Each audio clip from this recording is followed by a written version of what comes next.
स्वागत है आप सभी का एक नई वीडियो सीरीज में। मेरा नाम है एचपी सोलंकी। हाल में केंद्रीय कौशल विकास और उद्यमिता तथा इलेक्ट्रॉनिक्स और आईटी राज्य मंत्री राजीव चंद्रशेखर ने यूनाइटेड किंगडम को निर्यात हेतु नमदा कला के पहले बैच को हरी झंडी दे दी है। आपकी जानकारी के लिए बता दें, प्रधानमंत्री कौशल विकास योजना के तहत नमदा कला को पुनर्जीवित किया जा रहा है। इस पहल का विस्तार करने के लिए वर्ष 2021 में केंद्र सरकार ने नमदा प्रोजेक्ट भी शुरू किया था। दरअसल इस प्रोजेक्ट का क्रियान्वयन स्थानीय उद्योग भागीदारों के सहयोग से किया जाएगा। आपको बताते चलें, यह परियोजना पब्लिक प्राइवेट मॉडल के रूप में विकसित की जा रही है। जैसा कि आप जानते हैं, यह एक उद्योग आधारित प्रशिक्षण कार्यक्रम है जिसका मकसद कश्मीर में नमदा शिल्प से जुड़ी समृद्ध विरासत को संरक्षित करना, साथ ही पुनर्जीवित करने में योगदान देना है। अब आपको नमदा कला का संक्षिप्त परिचय करा दें। यह कश्मीर की प्रसिद्ध कला है। इसकी शुरुआत 16वीं शताब्दी में तब हुई जब मुगल सम्राट अकबर अपने घोड़ों को ठंड से बचाने के लिए एक ओढ़नी बनवाना चाहते थे। यह ओढ़नी एक प्रकार का फेल्टेड कालीन या गलीचा है। इसे ही नमदा की संज्ञा दी गई। इसे बनाने के लिए भेड़ के ऊन का प्रयोग होता है, जिस पर हाथ से रंगीन कढ़ाई होती है।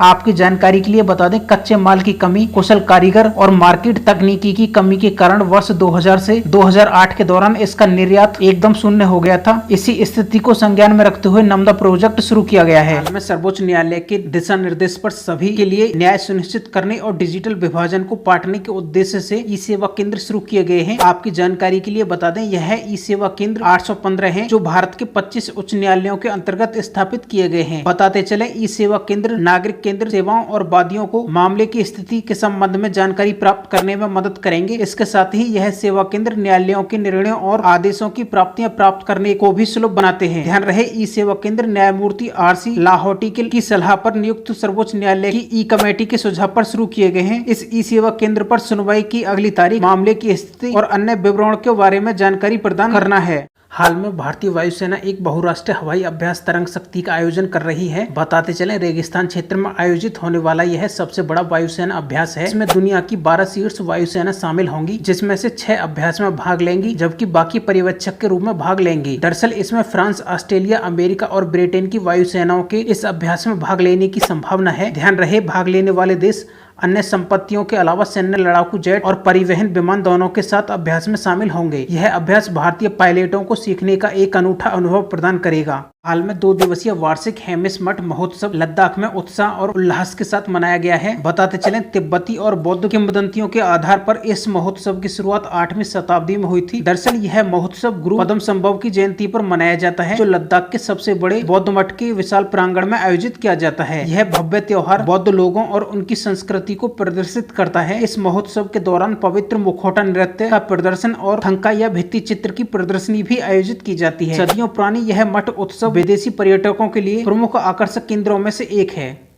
हाल ही में गुजरात सरकार ने माइक्रोन टेक्नोलॉजी के साथ एक समझौता ज्ञापन पर हस्ताक्षर किए हैं। बताते चलें, यह भारत का पहला चिप विनिर्माण संयंत्र होगा जो गुजरात के साणंद में स्थापित होगा। ध्यान रहे, माइक्रोन अमेरिका की सबसे बड़ी सेमीकंडक्टर निर्माता कंपनी है। दरअसल इस प्लांट में माइक्रोन द्वारा $2.5 बिलियन निवेश किया जाएगा, जिससे 20,000 प्रत्यक्ष और अप्रत्यक्ष रोजगार के अवसर उत्पन्न होने की उम्मीद है। इस समझौते के तहत कंपनी एक असेंबली और टेस्ट सुविधा स्थापित करेगी। साथ ही इसमें घरेलू सेमीकंडक्टर पारिस्थितिकी को बढ़ावा मिलेगा। हाल में दिल्ली के सफदरजंग अस्पताल में उत्तर भारत के पहले स्किन बैंक का उद्घाटन किया गया है। आपकी जानकारी के लिए बता दें, इस प्रकार के बैंक में मृत व्यक्ति की त्वचा दान की जा सकती है। बताते चले, भारत में 16 स्किन बैंक कार्यरत हैं, जिनमें सबसे ज्यादा महाराष्ट्र में यानी 7 और चेन्नई में 4 हैं, कर्नाटक में 3 और मध्य प्रदेश तथा उड़ीसा में 1 है। जैसा कि आप जानते हैं, स्किन ग्राफ्टिंग त्वचा का पैच होता है, जिसे सर्जरी द्वारा शरीर के एक क्षेत्र से हटा दिया जाता है और दूसरे क्षेत्र में प्रत्यारोपित या जोड़ दिया जाता है। इस प्रक्रिया से मृत्यु कम और जीवित रहने की दर बढ़ जाती है। याद रहे, किसी मृत व्यक्ति की त्वचा मृत्यु के 6 घंटे के भीतर दान की जा सकती है। त्वचा को 3 से 5 साल तक संग्रहित किया जा सकता है। भारत में प्रतिवर्ष लगभग 10 मिलियन लोग जलने से घायल होते हैं, इसलिए स्किन बैंक का महत्व बढ़ रहा है। हाल में विश्व आर्थिक मंच ने ऊर्जा संक्रमण सूचकांक जारी किया है। बताते चलें, इस सूचकांक में भारत को 67वां स्थान प्राप्त हुआ है। ध्यान रहे, इस सूचकांक में प्रथम स्थान पर स्वीडन, दूसरे पर डेनमार्क, तीसरे पर नॉर्वे है। दरअसल भारत ऊर्जा संक्रमण सूचकांक के न्यायसंगत, सुरक्षित और टिकाऊ आयामों में ऊर्जा परिवर्तन गति में तेजी लाने वाली एकमात्र प्रमुख अर्थव्यवस्था है। इस सूचकांक के अंतर्गत दुनिया के देशों द्वारा ऊर्जा सुरक्षा और सतत पर्यावरण को बनाए रखने का उल्लेख किया जाता है। इसमें विभिन्न देशों के प्रदूषण स्तर का भी आकलन होता है।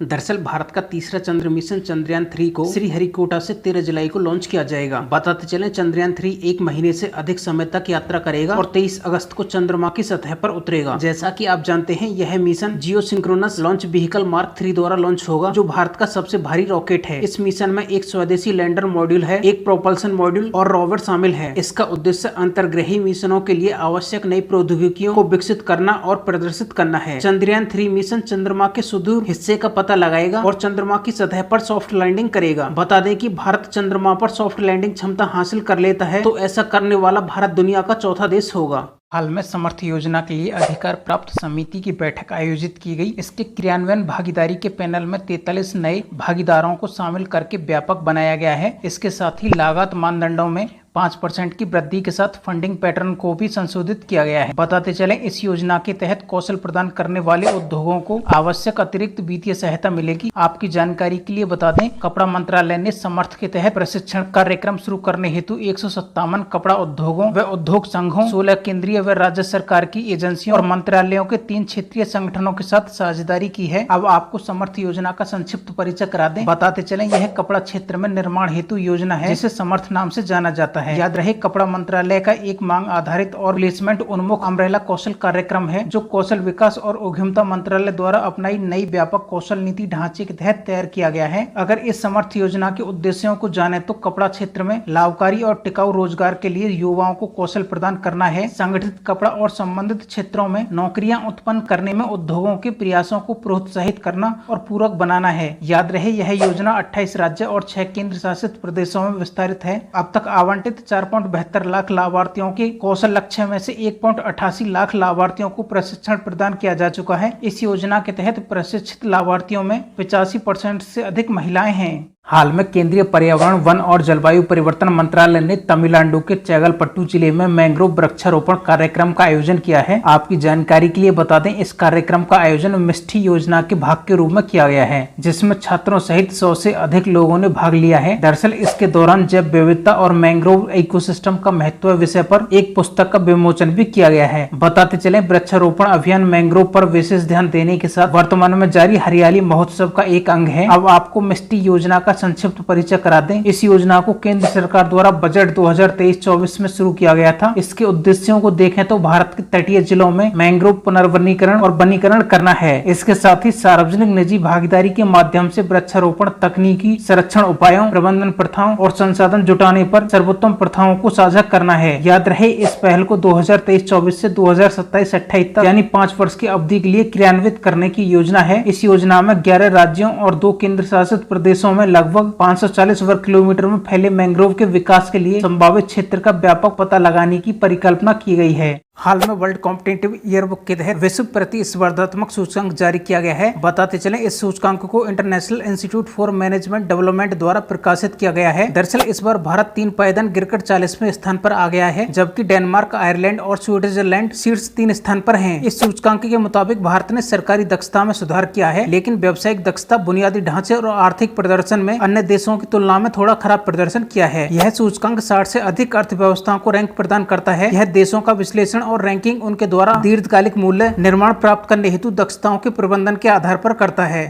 हाल में शोधकर्ताओं ने जंपिंग स्पाइडर की नई प्रजाति की खोज की है, जिसका नाम हसारियस मुंबई रखा गया है। बताते चलें, यह खोज मुंबई के गोरेगांव में बॉम्बे नेचुरल हिस्ट्री सोसाइटी के संरक्षण शिक्षा केंद्र के करीब चट्टानों में की गई है। आपकी जानकारी के लिए बता दें, जंपिंग स्पाइडर हसारियस की कई आंखें हैं, जो इसे परिवेश का 360 डिग्री दृश्य देखने में सक्षम बनाती है और वल्बनुमा शरीर बालों से ढका रहता है। यह सहज रूप से पीछा करने और शिकार कौशल वाली मकड़ी है। यह मकड़ी अपने शिकार को जाल में फंसाने की बजाय पीछा कर झपटा मारकर उसका शिकार करती है। यह जंपिंग स्पाइडर सोल्टिसिडे परिवार से संबंधित है। यह हसारियस शब्द एक जीनस को संदर्भित करता है। भारत में केवल 2 अन्य हसारियस प्रजाति हैं, जिनका दस्तावेजीकरण किया गया है। हाल में असम के कामाख्या मंदिर में अम्बुवाची मेले की शुरुआत हो गई है। आपकी जानकारी के लिए बता दें, यह देवी माँ कामाख्या के वार्षिक मासिक धर्म के उत्सव का प्रतीक है। ध्यान रहे, कामाख्या मंदिर असम के नीलांचल पहाड़ियों के ऊपर स्थित है और यह देश के 51 शक्तिपीठों में से एक है। अम्बुवाची मेला प्राचीन कामाख्या मंदिर में आयोजित एक वार्षिक हिंदू मेला है। कामाख्या मंदिर ब्रह्मपुत्र नदी के उपनगर प्रदेश में स्थित है। असम सरकार और कामाख्या मंदिर प्रबंधन समिति ने इस साल के अम्बुवाची मेले के लिए सभी व्यवस्थाएं की हैं। इस मंदिर में कामाख्या देवी देवी की पूजा और अर्चना की जाती है, जो कि तंत्र मंत्र साधनाओं के लिए भी प्रसिद्ध है। इसलिए यहाँ तांत्रिक संप्रदाय के साधु संत भी आते हैं।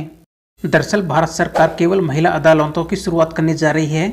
इस पहल का नाम नारी अदालत योजना रखा गया है। आपकी जानकारी के लिए बता दें, शुरुआत में यह असम और जम्मू कश्मीर के 50-50 गाँव में पायलट आधार पर शुरू की जाएगी। ध्यान रहे 6 महीने के बाद इसे देश के बाकी हिस्सों में भी लागू किया जाएगा। अगर नारी अदालत योजना के उद्देश्यों की बात करें तो महिलाओं को स्थानीय स्तर पर उनके सामने आने वाले छोटे प्रकृति के मामलों के समाधान हेतु एक वैकल्पिक शिकायत निवारण तंत्र प्रदान करना है। वैसे सभी राज्यों के लिए विस्तृत मानक संचालन प्रक्रिया तैयार की गई है, जो जल्द ही लागू कर दी जाएगी। ध्यान रहे ये अदालतें घरेलू हिंसा, संपत्ति के अधिकार और पितृसत्तात्मक व्यवस्था का मुकाबला करने जैसे मुद्दे हेतु वैकल्पिक विवाद समाधान मंच के रूप में शुरू की जा रही है। याद रखने योग्य तथ्य है कि ये नारी अदालतें ग्राम पंचायत स्तर पर स्थापित होंगी, न कि खंड या जिला स्तर पर। अगर इन अदालतों की संरचना की बात करें तो इसमें आधे सदस्य ग्राम पंचायत के निर्वाचित सदस्य होंगे, जबकि आधे सदस्य शिक्षक व सामाजिक कार्यकर्ता जैसी प्रतिष्ठा वाली महिलाएं होंगी। ये महिलाएं ग्रामीणों द्वारा नामित की जाएंगी। अगर इन अदालतों के कार्यों की बात की जाए तो इसके मुख्य कार्यों में महिलाओं के कानूनी अधिकारों के प्रति जागरूकता बढ़ाना और इसके अधिकार क्षेत्र में आने वाले मामलों को हल करना है। आपकी जानकारी के लिए बता दें, नारी अदालत या महिला अदालत न केवल व्यक्तिगत मामलों को संबोधित करेगी, बल्कि इन पहलों की प्रभावशीलता को बढ़ाने हेतु बहुमूल्य प्रतिक्रिया एकल करते हुए सरकार के तहत सामाजिक योजनाओं के प्रति जागरूकता भी बढ़ाएगी। महत्वपूर्ण जानकारी तो यह है कि यह मंच एक दबाव समूह के रूप में कार्य करेगा और अपने समुदाय के भीतर सलाहकारों और नेताओं के रूप में उनकी क्षमता का लाभ उठाएगा। एक बात और ध्यान रखने योग्य है कि नारी अदालत के पास कोई कानूनी दर्जा नहीं है। अब परीक्षा से संबंधित महत्वपूर्ण तथ्य देखें तो नारी अदालत योजना महिला एवं बाल विकास मंत्रालय द्वारा मिशन शक्ति के उप योजना के तहत संचालित होगी और इस योजना का कार्यान्वयन पंचायत राज मंत्रालय, ग्रामीण विकास मंत्रालय और इलेक्ट्रॉनिक्स और सूचना प्रौद्योगिकी मंत्रालय द्वारा कॉमन सर्विस सेंटर के माध्यम से किया जाएगा। ध्यान रहे यह योजना पारिवारिक महिला लोक अदालत से प्रेरित है, जो 2014 से राष्ट्रीय महिला आयोग द्वारा संचालित की जा रही थी। आप कुछ अतिरिक्त जानकारी देख लेते हैं।